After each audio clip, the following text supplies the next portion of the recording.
ये दारू ही कायम दुख देनारो, दारू ही कायम दुख देनारो, बे घड़ी नी छे मोज, दारू मूकी दूधड़ा पीजो, दुनिया ने जीववा दे। એટલા માટે કહું છું કે દારૂ જિંદગીમાં કોઈ દી પીવો ન જોઈએ। મેં મારી જિંદગીમાં કોઈ દિવસ દારૂ નથી પીતો।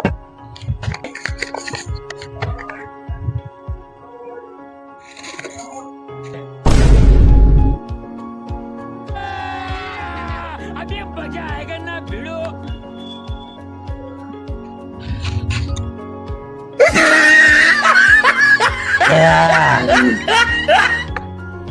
मजा आया और मैं ये जो मजा है हिंदुस्तान के हर व्यक्ति को देना चाहता हूँ।